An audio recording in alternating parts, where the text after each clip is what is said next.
Assim diz a santa, inerrante e infalível palavra de Deus. Sentença pronunciada pelo Senhor contra Israel, por intermédio de Malaquias. Eu vos tenho amado, diz o Senhor, mas vós dizeis, em que nos tens amado? Não foi Esaú irmão de Jacó? Disse o Senhor, todavia amei a Jacó, porém aborreci a Esaú, e fiz dos seus montes uma assolação, e dei a sua herança aos chacais do deserto. Se Edom diz, fomos destruídos, porém tornaremos a edificar as ruínas. Então, diz o Senhor dos Exércitos, eles edificarão, mas eu destruirei, e Edom será chamada terra de perversidade, e povo contra quem o Senhor está irado para sempre. Os vossos olhos o verão, e vós direis, grande é o Senhor também fora dos limites de Israel. O filho honra o pai, e o servo ao seu senhor. Se eu sou pai, onde está a minha honra? E se eu sou Senhor, onde está o respeito para comigo? Diz o Senhor dos Exércitos. A vós outros, ó sacerdotes, que desprezais o meu nome. Vós dizeis, em que desprezamos nós o teu nome? Ofereceis sobre o meu altar pão imundo, e ainda perguntais, em que te havemos profanado? Nisto que pensais, a mesa do Senhor é desprezível. Quando trazeis animais cegos para o sacrificardes, não é isso mal? E quando trazeis o coxo ou o enfermo, não é isso mal? Ora, apresenta-o ao teu governador. Acaso terá ele agrado em ti e te será favorável? Diz o Senhor dos Exércitos. Agora, pois, suplicai o favor de Deus, que nos conceda a sua graça. Mas, com tais ofertas nas vossas mãos, aceitará ele a vossa pessoa? Diz o Senhor dos Exércitos. Tomara houvesse entre vós quem feche as portas, para que não acendesseis debalde, em vão, o fogo do meu altar. Eu não tenho prazer em vós, diz o Senhor dos Exércitos, nem aceitarei da vossa mão a oferta. Mas desde o nascente do sol até o poente, é grande entre as nações o meu nome, e em todo lugar lhe é queimado incenso e trazidas ofertas puras, porque o meu nome é grande entre as nações, diz o Senhor dos Exércitos. Mas vós o profanais, quando dizeis, a mesa do Senhor é imunda, e o que nela se oferece, isto é, a sua comida, é desprezível. E dizeis ainda, que canseira, e me desprezais, diz o Senhor dos Exércitos. Vós ofereceis o dilacerado, e o coxo, e o enfermo, assim fazeis a oferta. Aceitaria eu isso da vossa mão? Diz o Senhor.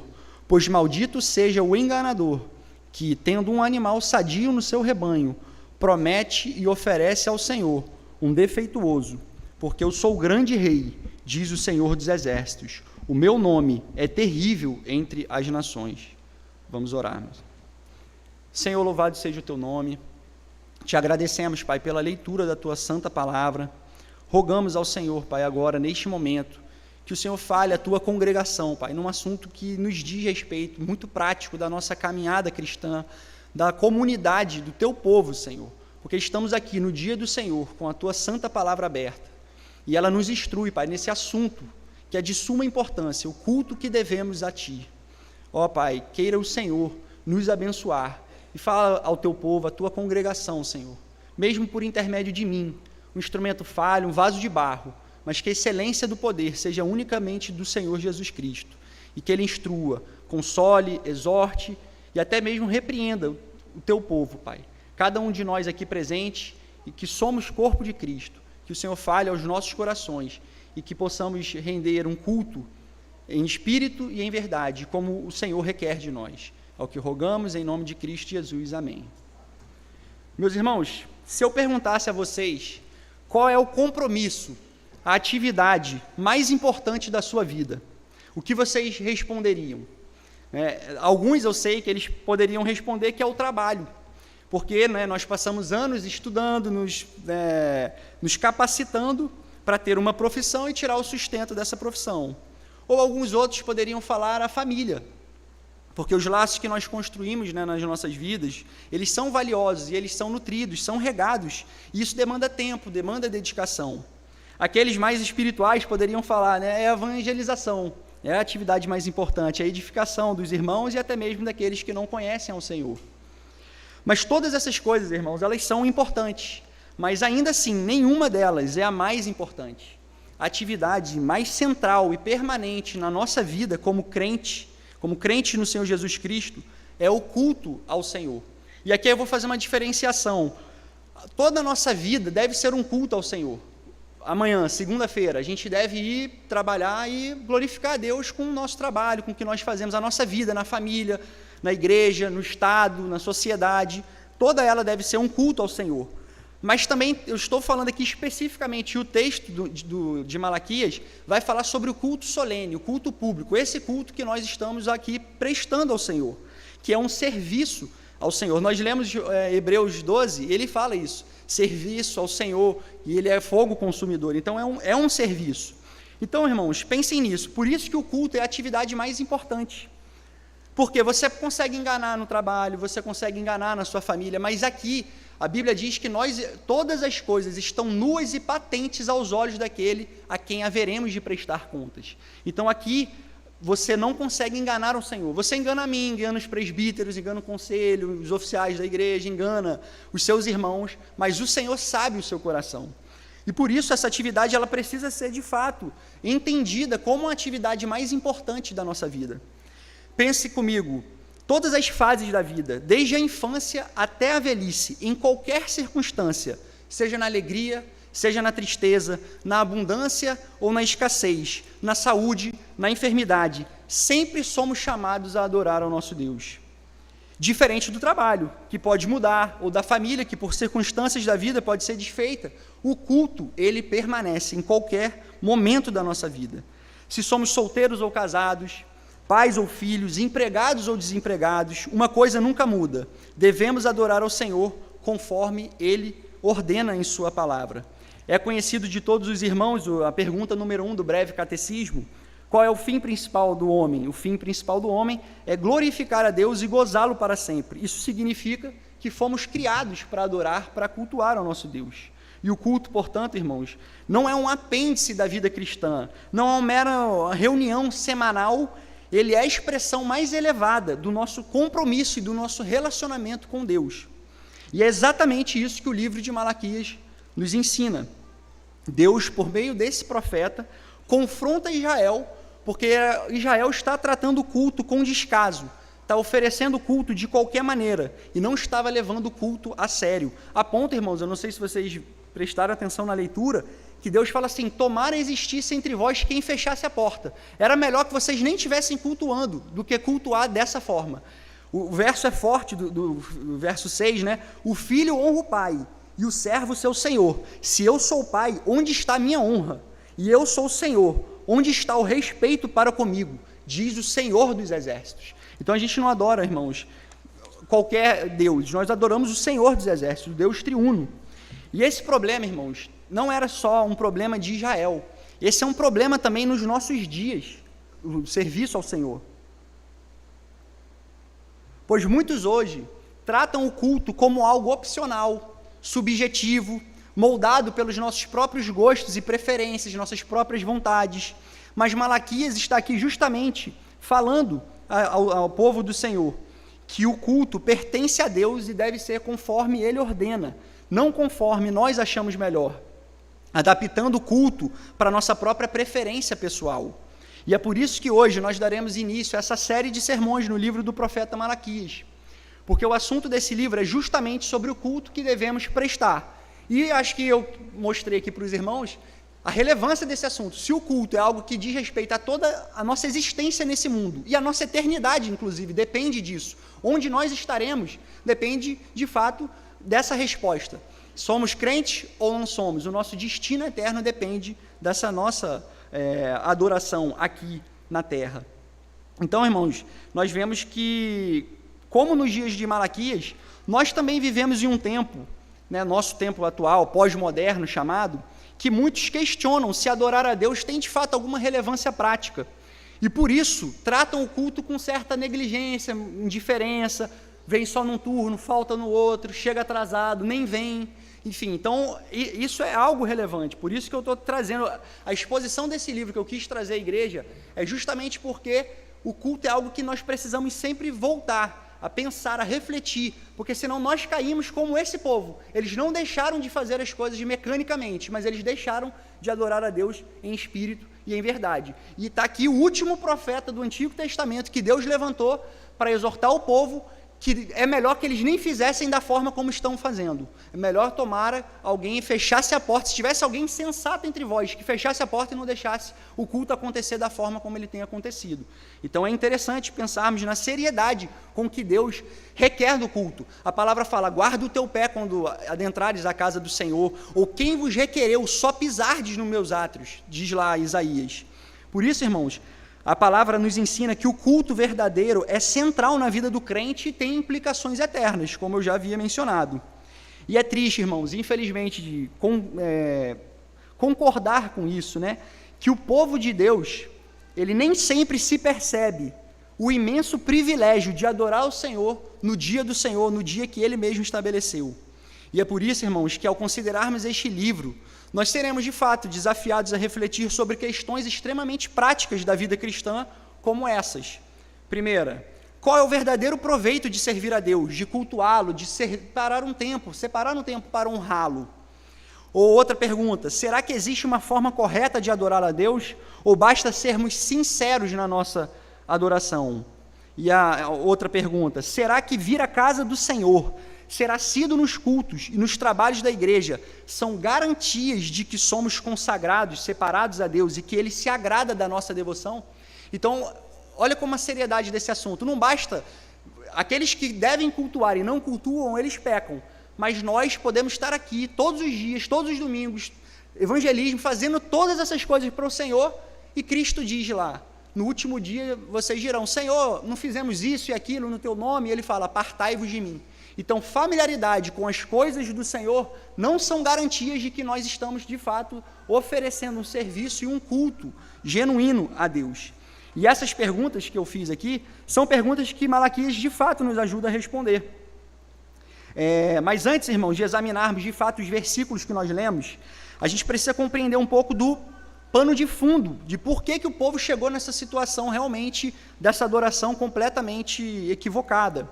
Então, nós vamos ver um pouco do contexto histórico em que Malaquias profetizou, quem foi o profeta Malaquias e a estrutura do livro e a sua mensagem central. Então, entendendo esse pano de fundo, de fato, nós vamos compreender melhor o que Deus estava, de fato, confrontando o seu povo.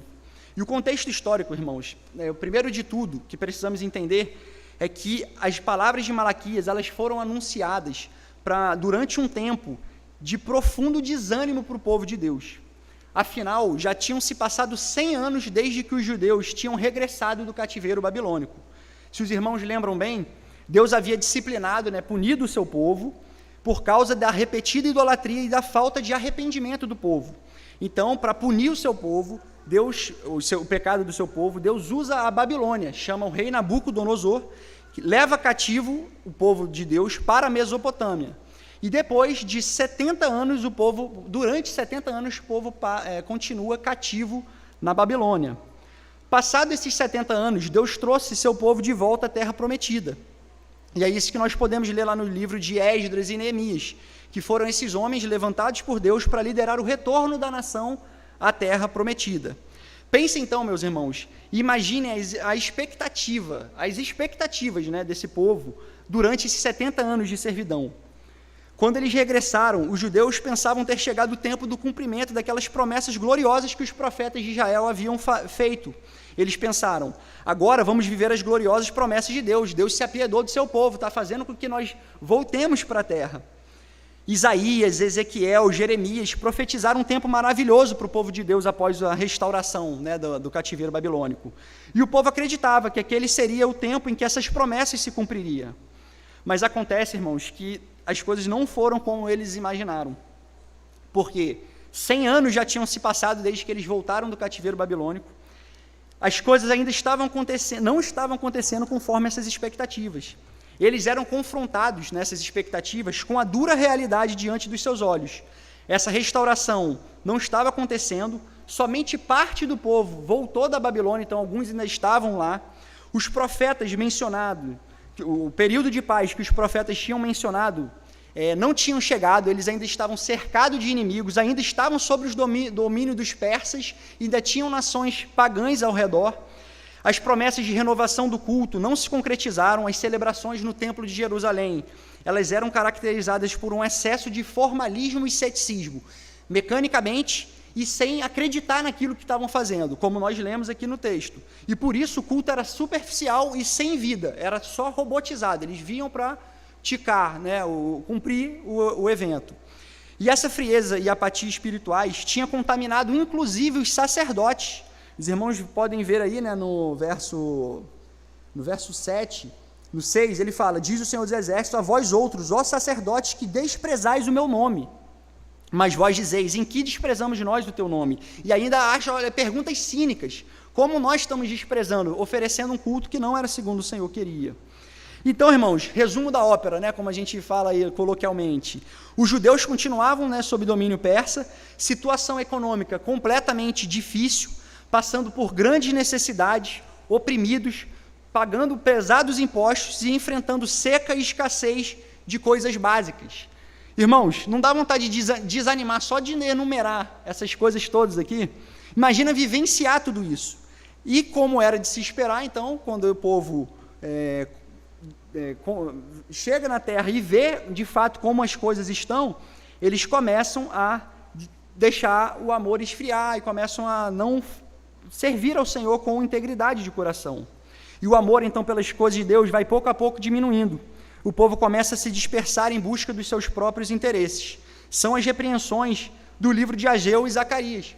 Nosso irmão, o presbítero João, pregou no livro de Ageu aqui um pouco antes, né, uns 2 meses atrás, falando: é tempo de vocês morarem em casas apaineladas, ou seja, casas com painel, e o meu templo está em ruínas. Vocês voltaram, então o Ageu foi o primeiro profeta que Deus levanta pós-exílio para repreender o povo e chamar ao arrependimento. Irmãos, qual foi então a implicação disso na vida espiritual do povo? Os cultos viraram mero formalismos, rituais mecânicos e sem vida. O coração do povo não estava mais envolvido no culto. Cada um dava prioridade a esses assuntos particulares, em vez de se dedicar e prestar culto a Deus. E é nesse contexto caótico de desânimo que surge o profeta Malaquias. O profeta, irmãos, ele é chamado, Malaquias, esse nome é chamado de mensageiro de Yahvé, ou meu mensageiro. E a maioria dos comentaristas entende que Malaquias é o nome do profeta, porque tem alguns outros que entendem que isso era um título, Malaquias seria um título, mas a maioria, e eu estou entre esses que de fato acham que Malaquias era o nome do profeta, porque não aparece profeta Malaquias, filho de não sei quem, todos os profetas têm isso. Aqui, como não aparece, tem um pouco dessa divergência. Mas enfim, Malaquias é um profeta peculiar, ele é uma voz solitária que aparece para chamar o povo do Senhor, povo da aliança, ao arrependimento, e especialmente os sacerdotes, os líderes do povo. E é por esse motivo, irmãos, que Malaquias é tão relevante para o nosso entendimento do culto que agrada a Deus. Porque a sua mensagem é dirigida em grande parte aos sacerdotes, aqueles líderes que eram responsáveis por manter o culto devido a Deus da maneira correta. E nesse pequeno livro, então, o profeta chama os sacerdotes e o povo ao arrependimento. A sua mensagem afirma que o povo tinha que permanecer fiel a Deus, mesmo em tempos difíceis, tempos de calamidade, e devia cultuá-lo e servi-lo, independentemente das circunstâncias em que eles se encontravam. E tais palavras, irmãos, inspiradas por Deus, servem para a igreja de todas as épocas, porque é uma orientação segura a respeito do culto, que é segundo a vontade de Deus. E o livro, irmãos, falando um pouco a respeito do livro em si, ele pode ser dividido em 8 partes. É um livro pequeno, né, 4 capítulos apenas, dividido em 8 partes, e cada uma dessas partes trata de um aspecto do culto, todas enfocando um aspecto diferente, mas todas relacionadas ao culto. E a maioria dessas 8 partes tem uma estrutura interessante. Malaquias é o único livro da Bíblia que tem essa estrutura. Deus faz uma declaração, o povo questiona essa declaração, e então Deus responde refutando, né, o argumento do povo, refutando ao próprio Senhor. Então Deus faz uma declaração, o povo questiona, e Deus então faz a réplica, né? Então de fato responde o povo novamente. Essa é uma estrutura única na Bíblia, e é mais ou menos como se Deus estivesse chamando o povo para um confronto no tribunal. Por isso que a palavra começa sentença pronunciada. Então é Deus chamando o seu povo, convocando O texto que eu coloquei em Isaías aqui, o texto de contrição, é exatamente um texto assim também. Vinde, pois, e arrazoemos. Deus sempre faz isso, chama o seu povo, olha, vocês não estão agindo conforme eu mando, então venham ao tribunal, vou dar uma sentença, uma palavra contra vocês. Vinde, arrazoai comigo.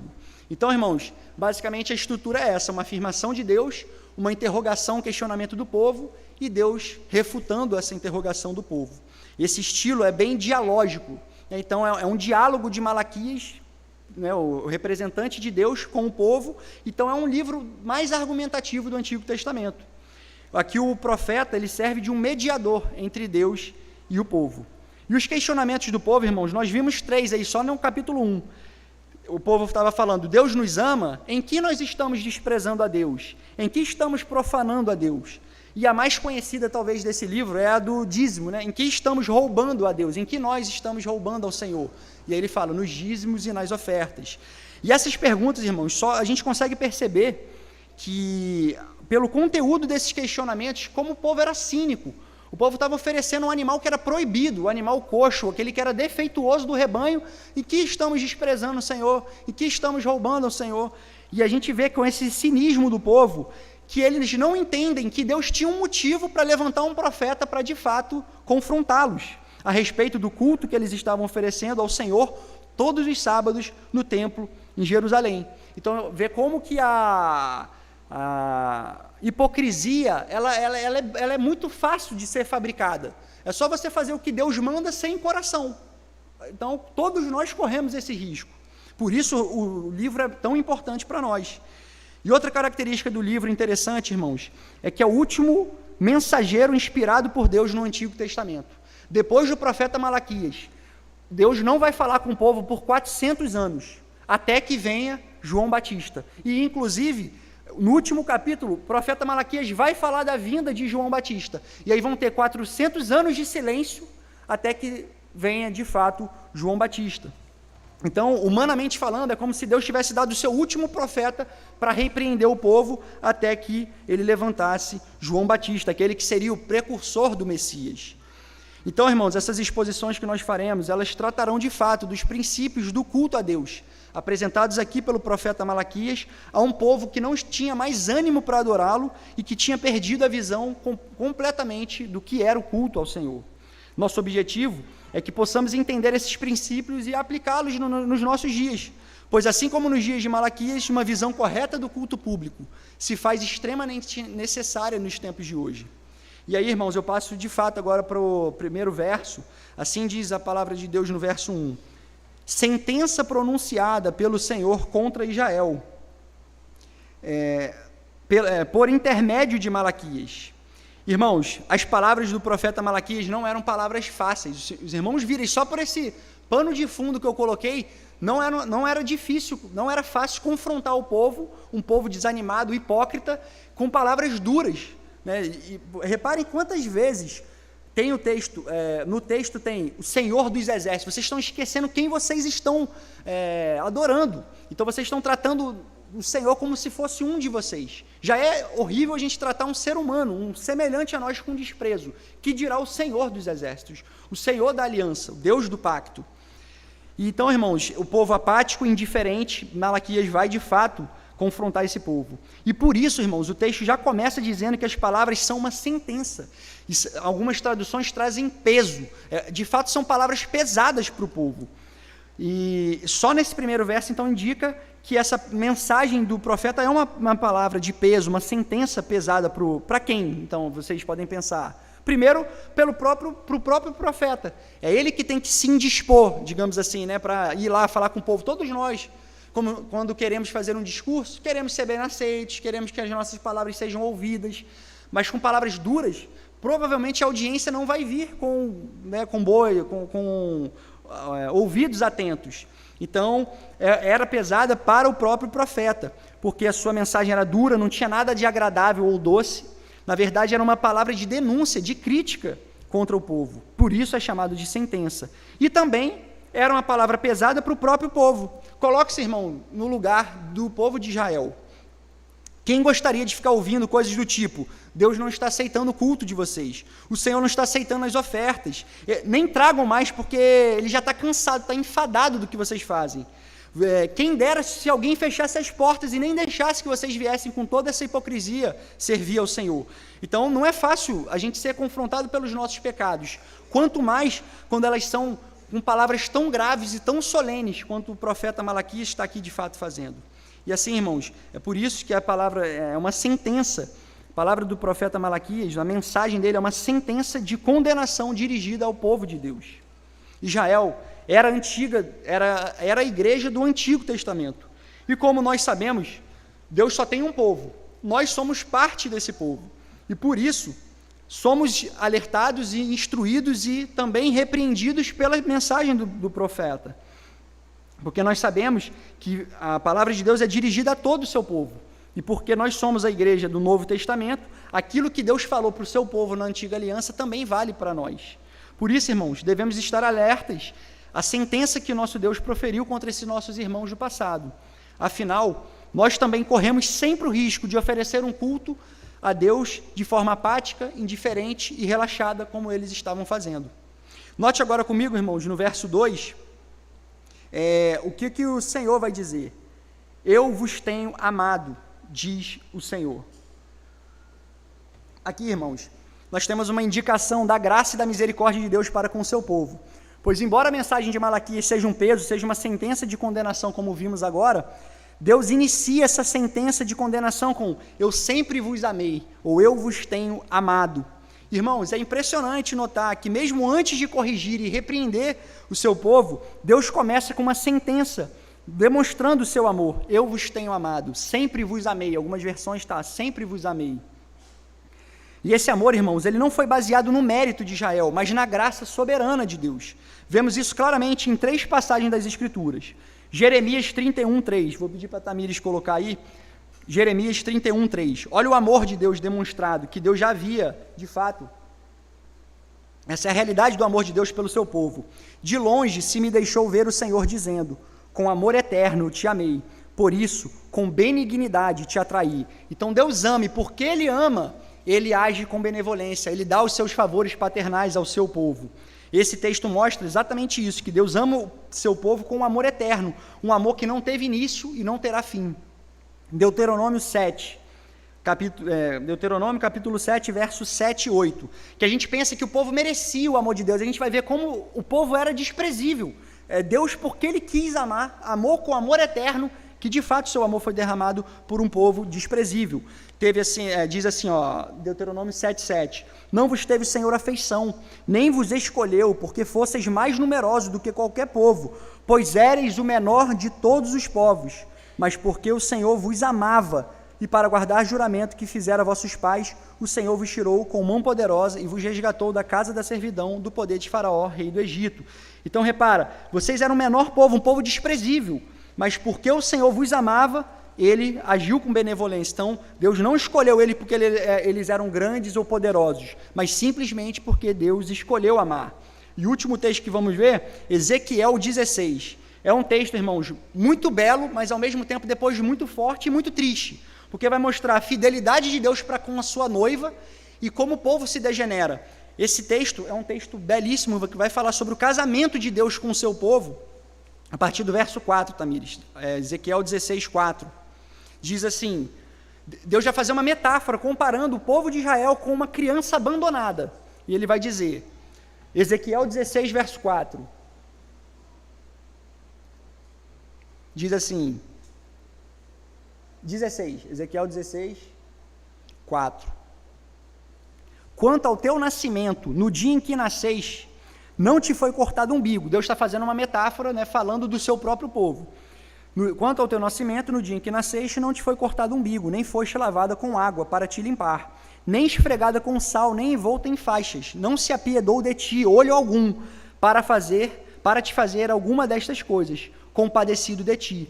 Antes, foste lançado em pleno campo, no dia em que nasceste, porque tiveram nojo de ti. Você era desprezível aos olhos do mundo, uma nação pequena, Abraão era um pagão de Ur, vocês não tinham razão nenhuma de ser amado. Então é isso que Deus está trazendo. Passando, aí olha que bonito, Deus vai dizer, passando eu por junto de ti, vi-te a revolver-te no teu sangue e te disse, ainda que estás no teu sangue vive, sim, ainda que estás no teu sangue vive. Então Deus encontra Israel como um bebê abandonado, sem valor, sem proteção, e o faz viver por sua própria graça. E o verso 8, pode botar aí, Tamires, por favor, mostra que Deus tomou essa nação por esposa, e ele diz, dei-te juramento, e entrei em aliança contigo, diz o Senhor, e passaste a ser minha. É um texto belo, ele vai dizer, você chegou a ser perfeita com a glória que eu coloquei em ti. Isso é a fidelidade de Deus para com o seu povo, mas nós muitas vezes somos esposa infiel. Então o texto vai mostrar que eles se degeneraram, que eles de fato fizeram prostituição, e nesse próprio texto que vai dizer do amor eterno de Deus pelo seu povo, Deus vai falar que o seu povo está agindo como uma meretriz descarada.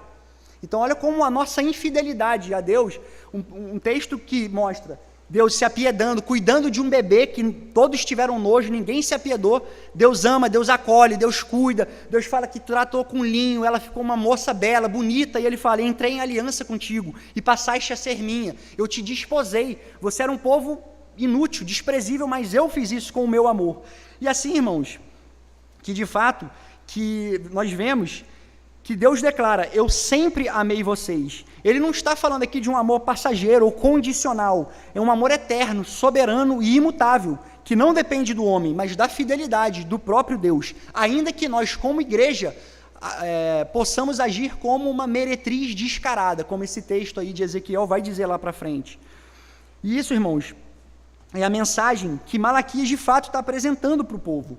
Uma mensagem que fala de um amor antigo, que vinha desde a escolha soberana de Abraão, um pagão que Deus escolheu entrar em aliança, lá em Ur dos Caldeus.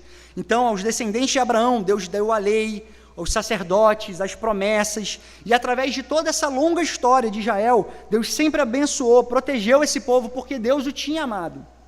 Bastava que a nação de Israel olhasse para a sua própria história, para perceber essa verdade. Deus sempre os amou, sempre os protegeu, sempre os abençoou. Foi Ele quem lhes concedeu privilégios, quem se revelou a eles de forma única.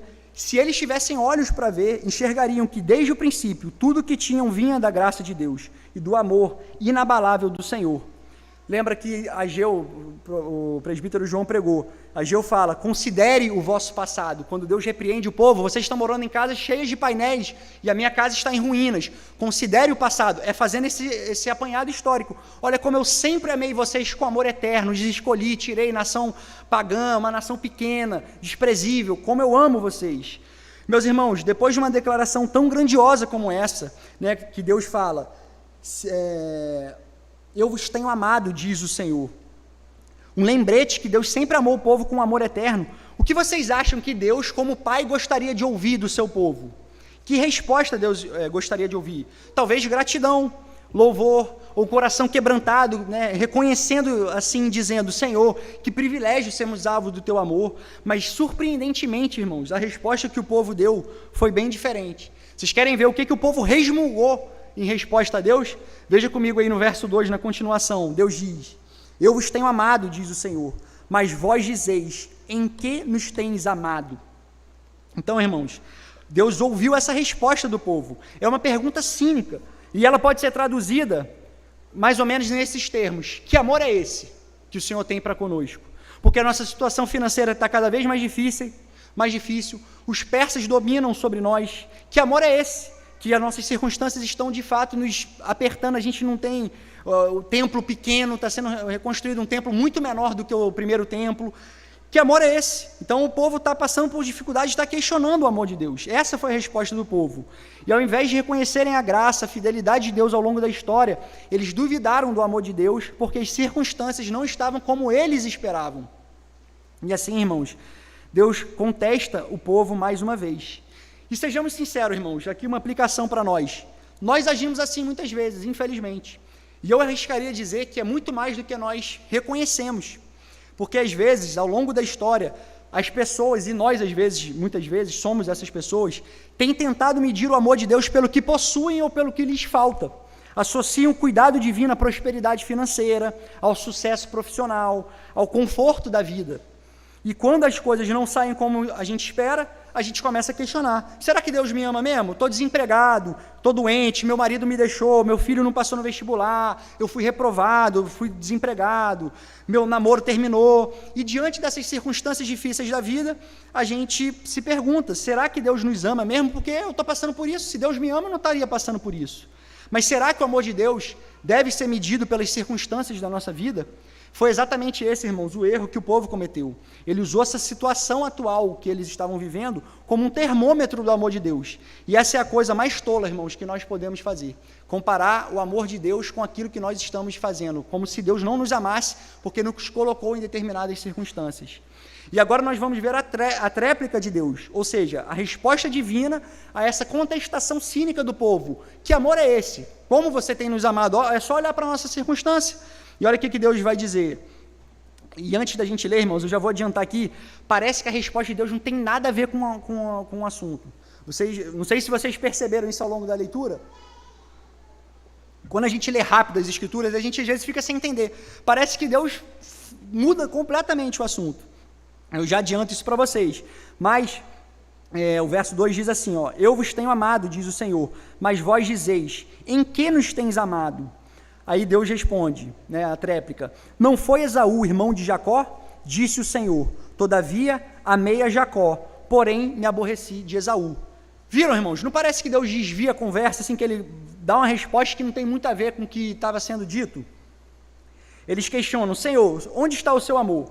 Como podemos ver esse amor em meio às dificuldades? E aí Deus responde falando de Esaú e Jacó.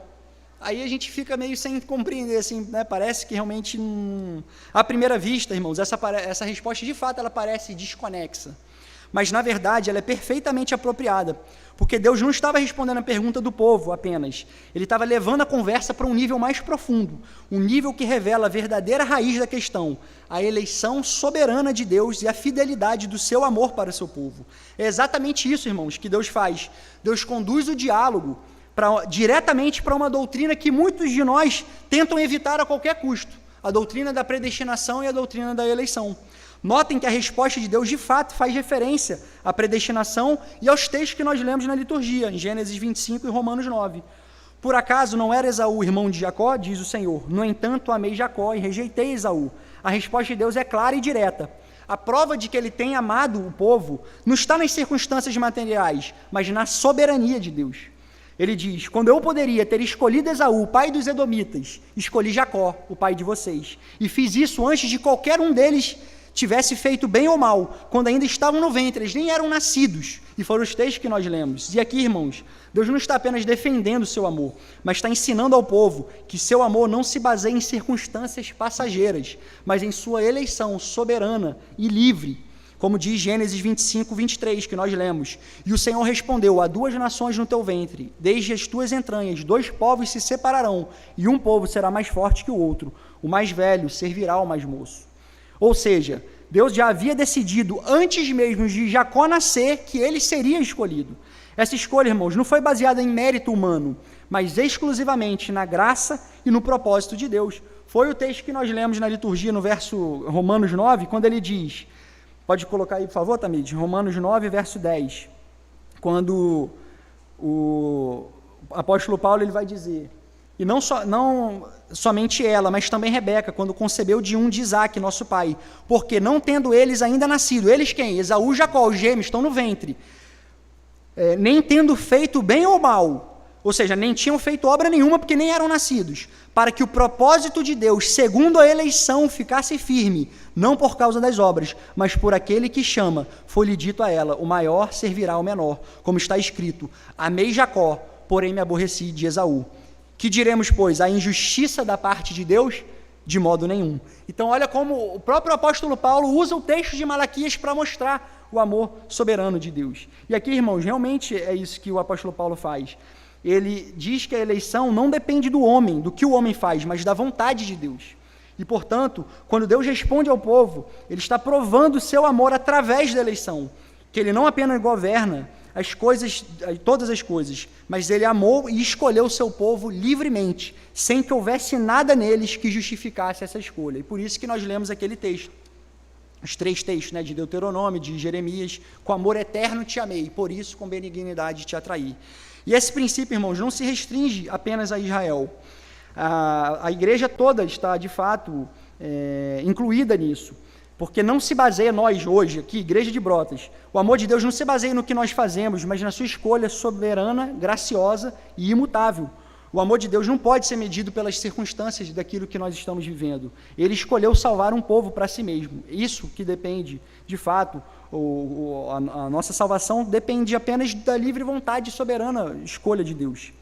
Quando o povo, então, questiona Deus, de maneira nos tens amado, Deus responde: vocês querem uma prova maior do que essa? Eu escolhi vocês, eu poderia ter rejeitado como eu rejeitei Esaú, mas de fato eu fiz diferença na vida de vocês. O primeiro ponto, irmãos, dessa resposta de Deus é que ele de fato fala que escolheu Jacó. Essa é a prova que Deus ama o seu povo. Na Confissão de Fé, irmãos, no capítulo 3, tem algumas sessões que são belíssimas, né, mostrando isso, sobre os eternos decretos de Deus, aquilo que Deus escolheu fazer desde antes da fundação do mundo. Na seção 3 diz assim: pelo decreto de Deus e para a manifestação da sua glória, alguns homens e alguns anjos são predestinados para a vida eterna, e outros pré-ordenados para a morte eterna. Seção 5 diz: segundo o seu eterno e imutável propósito, e segundo o santo conselho e beneplácito da sua vontade, Deus, antes que fosse o mundo criado, escolheu em Cristo para a glória eterna os homens que são predestinados para a vida, para o louvor da sua gloriosa graça. Ele escolheu de sua mera e livre graça e amor, e não por nenhuma coisa, qualquer outra coisa na criatura, que a isso movesse como condição ou causa. Deus livremente escolheu amar, sem que o povo não tivesse feito nada. E essa é uma verdade, irmãos, que precisamos aplicar na nossa vida. Nós não podemos medir o amor de Deus por essas questões transitórias, de situação financeira, de estabilidade familiar, de posição social. A gente deve pensar: pertenço a Deus ou não? Se faço parte do povo de Deus, é porque o Senhor escolheu me amar, escolheu para ser seu filho. E isso é a maior prova que Deus podia dar. Do contrário, a gente estaria como fazendo parte do povo rebelde, de Esaú, aqueles que foram preteridos. E o segundo ponto é de fato esse. Ele diz: e rejeitei Esaú. Novamente a predestinação é mencionada. Porque, irmãos, esse assunto da predestinação é uma moeda de duas faces. A gente vê a eleição soberana daqueles que Deus escolheu livremente amar e salvar, os eleitos, e a reprovação daqueles a quem o Senhor não quis exercer misericórdia, ordenando eles para desonra, para o louvor da sua gloriosa justiça. Porque Deus vai ser glorificado com aqueles que serão salvos e com aqueles que serão condenados, porque a sua gloriosa justiça será manifestada. E aí, irmãos, na seção 7 da Confissão de Fé do capítulo 3, diz assim, que o resto dos homens, né, aqueles que não são eleitos, para o louvor da sua gloriosa justiça, foi Deus servido não contemplar e ordená-los para desonra e ira por causa dos seus pecados. E aqui, irmãos, eu quero fazer um esclarecimento, porque a gente sabe que essa doutrina da eleição, de fato, é uma doutrina muito criticada por aqueles que seguem uma linha teológica diferente da nossa. Mas, infelizmente, nós, como calvinistas, também reformados, nós erramos muito também na forma como nós abordamos essa doutrina e como nós defendemos ela. Muitas vezes a gente fala sobre a eleição com arrogância, com zombaria, com algum orgulho até intelectual, como se a gente tivesse algum conhecimento especial. Isso é grave. A eleição, de fato, ela é bíblica. Deus usa, olha, tem aqui no livro, não tem como fugir disso, irmãos. É um profeta do Senhor, palavra inspirada pelo Espírito Santo. Deus usa para demonstrar o amor soberano. Ele está de fato fazendo isso, mostrando que foi a eleição. Como é que Deus prova que amou o povo? Ele usa a eleição, que ele escolheu desde antes da fundação do mundo. Então não tem por que também nós fugirmos dessa doutrina, negligenciá-la, tratar esse assunto com superficialidade e com vergonha, como se a gente tivesse que pedir desculpa para falar dessa doutrina. Temos que falar com sabedoria, com propriedade, certamente. A Confissão de Fé também vai dizer o seguinte, a doutrina deste alto mistério de predestinação deve ser tratada com especial prudência e cuidado. Assim, a todos os que obedecem ao Evangelho, esta doutrina fornece motivo de louvor, reverência e admiração de Deus, bem como de humildade, diligência e abundante consolação. É uma doutrina que de fato nos consola, mas ao mesmo tempo, também é o erro nosso que eu falei, que nós abordamos essa doutrina de uma forma agressiva quase, aqueles que não entendem ela, não professam. as escrituras também falam que Deus não tem prazer na morte do ímpio. E às vezes a gente fala da eleição com sarcasmo, com algum tipo de satisfação, como se a gente fosse, de fato, ter satisfação naqueles que se perderão. Não devemos fazer isso. Não podemos tratar assim com frieza e indiferença. Portanto, irmãos, sejamos fiéis às escrituras, pregando tudo o que Deus revelou, mas sempre com temor, piedade e humildade. Afinal, não somos calvinistas para vencer debates, mas para glorificar o Senhor da eleição e proclamar o Evangelho com graça e verdade. E o outro ponto também, irmãos, que eu gostaria de abordar com relação à eleição, é que muitas pessoas falam que ela é injusta. Elas falam, né, elas argumentam mais ou menos assim, poxa, Deus rejeitar algumas pessoas, Deus é injusto, então Ele salva algumas e coloca outras no inferno, e a gente vai ver como isso, irmãos, a base desse argumento é equivocado. Tem uma premissa, né, o pressuposto desse argumento está errado, porque ela parte do princípio que os homens merecem alguma coisa. Só que Romanos 3:23, Paulo vai dizer, pois todos pecaram e destituídos estão da glória de Deus. Todos, irmãos, e no capítulo 1 ele condena os gentios, no capítulo 2 eles condenam os judeus, e no capítulo 3 ele conclui isso, todos pecaram e carecem da glória de Deus. Então todos é toda a humanidade, aqueles que são gentios e judeus. Em Romanos 6:23, Paulo vai dizer, porque o salário do pecado é a morte. Pensa aqui comigo, se todos pecaram e estão carentes da glória de Deus, e o salário do pecado é a morte, o que todos merecem? A morte, a condenação. Se Deus não escolhesse salvar ninguém, a justiça de Deus estaria sendo feita. Por quê? Pecadores não têm direito à vida eterna. Então, por isso que não é uma doutrina injusta. Isso mostra, na verdade, o amor de Deus. Porque se ele escolhesse não salvar ninguém, a justiça estaria manifestada. Ele falou no Éden, no dia em que comer da árvore do bem e do mal, vocês perecerão e morrerão eternamente. Mas Deus quis usar a sua bondade. Então, olha como é que a doutrina ela muda de fato. A Pedro fala, a injustiça da parte de Deus, de modo nenhum, Paulo já responde. Então, irmãos, Deus não é injusto quando Ele escolhe por benevolência e bondade amar alguém e tirar ele do destino que ele já merecia, que era o inferno. Então, se Ele escolhe salvar alguns, Ele não está sendo injusto com os outros, pois ninguém tem direito à salvação. Pecadores não têm direito à vida eterna. Então, não há injustiça da parte de Deus. A salvação não é um direito humano, mas é um ato da livre e soberana graça de Deus. E a pergunta, então, que deveríamos fazer é essa: por que Deus escolheu salvar alguém quando todos mereciam o inferno? Então, olha como a coisa muda de figura. A gente começa a não ver Deus como injusto, mas ver como Ele é um Deus amoroso, que escolheu amar apesar de tudo isso. E eu precisei, irmãos, me demorar um pouco nesse assunto, porque o núcleo da resposta que Deus deu é exatamente esse. Ele prova o amor que Ele sempre havia amado pela eleição, então não tem como fugir disso. E agora a gente vê que dos versos 3 a 5, Deus vai provar na história essa doutrina teológica, vai mostrar, o que está acontecendo na história, o que eu estou fazendo, os meus decretos, no tempo eles estão se cumprindo, porque foi isso que eu já havia determinado desde a eternidade.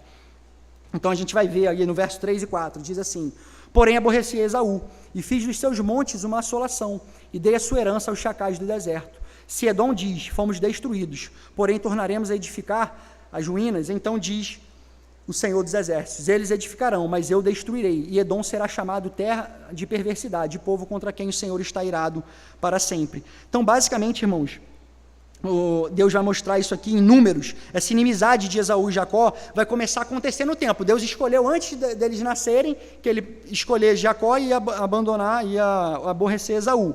Lá em Números 20, eu não vou ter tempo de ler, em Números 20 tem um episódio que quando o povo de Israel está saindo do Egito, a nação de Esaú, né, não deixa eles passarem, eles pedem para passar, e aí Israel até usa essa irmandade deles, né, porque eles eram da mesma família, né, eram irmãos gêmeos, só que aí Jacó engana o irmão, todo mundo conhece basicamente a história, então essa inimizade ela é fabricada desde esses irmãos, que um engana, Jacó engana o seu irmão, pega a primogenitura dele, e aí depois quando estão saindo do Egito, ele pede para passar na terra de Esaú, ele usa Israel, essa irmandade. Assim diz Israel, teu irmão, deixa-me passar pelo teu território. Mas ele fala, não deixa. E não apenas não deixa passar no território, como coloca soldados, guerreiros, para não deixar passar ali. Então essa inimizade vai começar a acontecer na história de Israel. O profeta Obadias, ele denuncia Edom, Edom são os descendentes de Esaú, né? Esaú era o irmão de Jacó, a descendência de Esaú, que não era crente, né? Que não era não eram os eleitos, eles de fato se degeneram e eles se corrompem completamente. E aí, irmãos, o livro de Obadias vai dizer como Israel, ele havia sido, a nação de Judá, quando vêm os babilônios, eles arrasam a nação de Israel, e Esaú se compraz nisso e ajuda eles. Vai lá no livro de Obadias e diz assim, por causa da violência feita a teu irmão Jacó, cobrir-te-á vergonha e serás exterminado para sempre. A mesma coisa que Malaquias está dizendo. No dia em que, estando tu presente, estranhos lhe levaram os bens, estrangeiros lhe entraram pelas portas e deitaram sorte sobre Jerusalém. Tu mesmo eras um deles. Então, Edom se une à Babilônia e começa a assaltar o seu próprio irmão. Ele começa a se achar no direito de olhar com prazer a queda de Israel, e diz assim, o verso final de Obadias 14, não devias ter parado nas encruzilhadas para exterminares os que escapassem, nem ter entregado os que lhe restassem no dia da angústia. Então, Edom, ele comemorou a destruição de Judá, do seu irmão, de Israel, roubou os bens dos sobreviventes e perseguiu os judeus que tinham conseguido fugir dos babilônios e entregavam eles. Então, Deus, de fato, pesa a mão, é um pedido que a própria nação de Israel, na Babilônia, vai fazer. O Salmo 137 diz, o povo de Israel lá na Babilônia tentando fazer, Senhor, faça justiça contra Edom, porque eles de fato eles tiveram prazer e satisfação na nossa queda. E o salmista ora assim, Salmo 137, 7, contra os filhos de Edom, lembra-te, Senhor, do dia de Jerusalém, pois diziam, arrasai até os fundamentos. E tem vários outros textos em Amós que vai mostrar, por exemplo, Amós diz, porque perseguiu o seu irmão a espada e baniu toda a misericórdia. Então olha como Esaú, essa inimizade vai de fato sendo manifestada na nação de Edom contra Jacó. E é basicamente isso, irmãos, que Deus vai mostrar, que é a manifestação histórica da rejeição de Esaú e seus descendentes. Jacó foi amado e restaurado, Esaú é rejeitado, e Deus diz que eles vão tentar construir a nação, mas Deus fala, ainda que eles construam, eu não vou deixar, ela vai ser extirpada da terra. E a destruição de Edom, de fato, ela foi definitiva.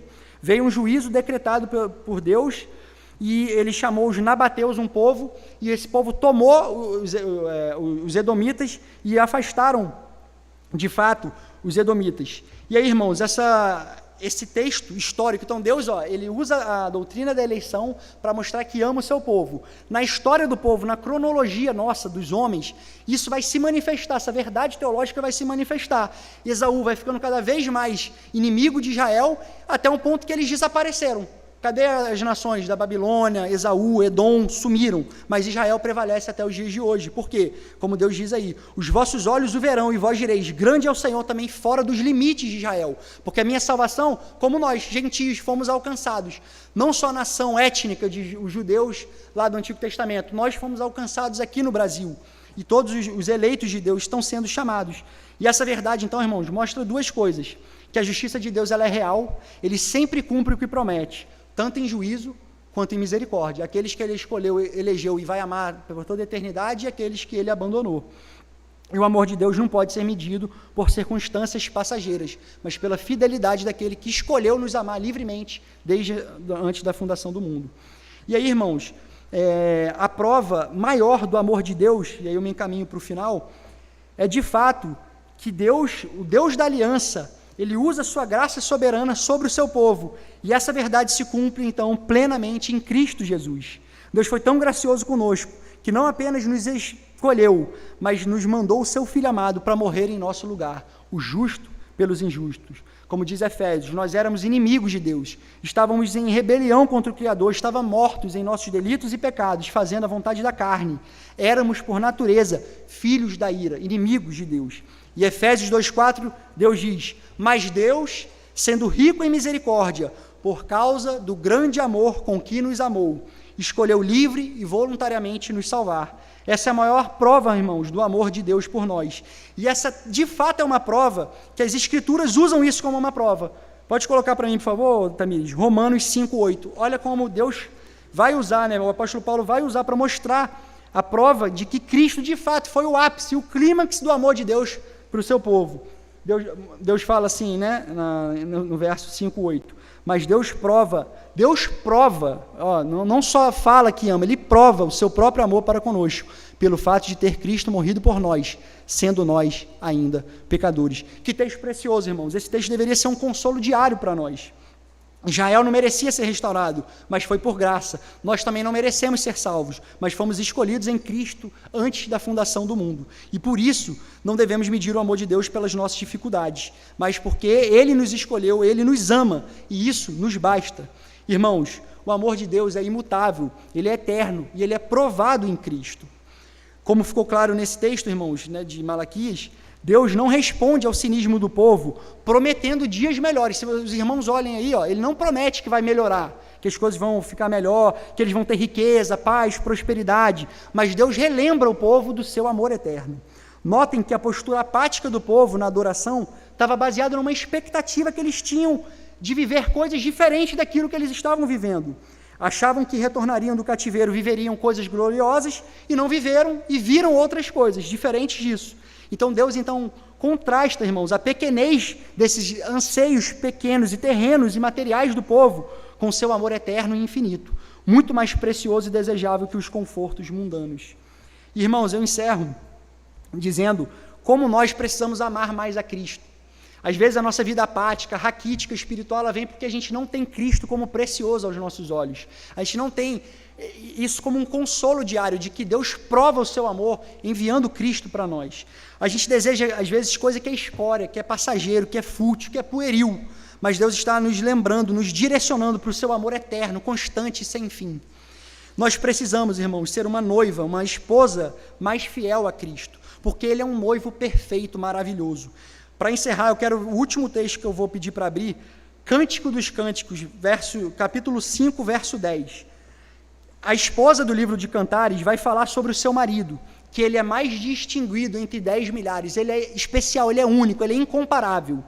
Ela só tem olhos para ele, a perfeição da pessoa do seu marido. Então o texto diz assim, a esposa está dizendo, o meu amado é alvo e rosado, o mais distinguido entre 10 mil, entre 10 milhares. Irmãos, esse texto ele é tão belo, eu não vou ter tempo de discorrer sobre ele, mas quando ele fala, esse texto ele vai refletir Cristo, vai falar da beleza incomparável de Cristo, porque é a glória de Cristo que é manifestada. Quando a esposa diz, meu amado é alvo e rosado, isso faz referência à encarnação de Cristo. Vai dizer que Cristo ele tem as suas duas naturezas, a divina e a humana. Quando ela diz que ele é alvo, ele é branco, diz da sua pureza, que Cristo, ele é Deus, então ele é puro, ele é cândido, ele é santo e imaculado, ele é pureza pura. Quando na transfiguração, quando as suas vestes resplandecem, o evangelista diz que nenhum lavandeiro na terra poderia deixar tão alvas as vestes quanto Cristo se manifestou puro, santo, porque ele é o ente de Deus encarnado, o verbo feito carne. Ele é Deus, então, de fato, ele é puro, ele é santo. Mas ele diz, a esposa diz, mas ele também é rosado. No original, irmãos, isso aí significa, na verdade, vermelho. E o termo original no hebraico significa Adão. Ele é puro, ele é Deus, mas ele também é vermelho, ele é homem, ele veio da terra, como Adão. Então, ele é divino e humano. Ele tem a sua glória na deidade, ele é Deus, mas ele também vem na terra, ele vem como barro, ele também recebe a nossa natureza, ele vem como um de nós, achado em figura humana. Cristo se fez homem, veio como um de nós, mas sem pecado. Ele se fez carne, fez como um ser humano. Jesus Cristo também é vermelho ainda mais pelo seu sacrifício na cruz, porque verteu sangue por nós, pelos eleitos de Deus, nos substituindo, os eleitos, na cruz do Calvário. E isso mostra, irmãos, que ele é divino e ele é humano. O meu amado, o meu noivo, ele é alvo e rosado. Ele é mais distinguido, ele é perfeito. Eu só deveria ter olhos para ele, eu deveria amar ele mais do que eu amo qualquer coisa na vida. E isso mostra como Cristo é único, especial e inigualável. E infelizmente, irmãos, nós não amamos às vezes Deus assim, Cristo assim. Ele parece que ele é um amuleto que a gente usa para ter sorte no nosso dia a dia, para ter algum tipo de amparo, mas a gente despreza o Senhor muitas vezes. E assim, irmãos, eu encerro com um texto de um puritano muito bonito. Ele está escrevendo para jovens mulheres, inclusive até deixo aqui para as jovens, né? Todo mundo deve ler, mas as jovens principalmente. É um puritano chamado Thomas Vincent. Ele vai mostrar como o amor de Deus é superior a todo amor. Por isso a gente deveria amar, e ele deveria ser mais distinguido e mais amado do que qualquer coisa que a gente amasse aqui nessa terra. É um texto que ele fala sobre o chamado de Deus para jovens mulheres, e aí ele vai falar das belezas de Cristo. Ele diz assim: vocês querem ser amadas por alguém? Aí ele diz: ninguém pode te amar como Cristo, pois o seu amor é incomparável e incompreensível. É um amor que ultrapassa todos os outros amores e ultrapassa o entendimento também. O amor de Cristo é o primeiro, sem qualquer começo. É livre, sem qualquer motivo. É grande, sem qualquer medida.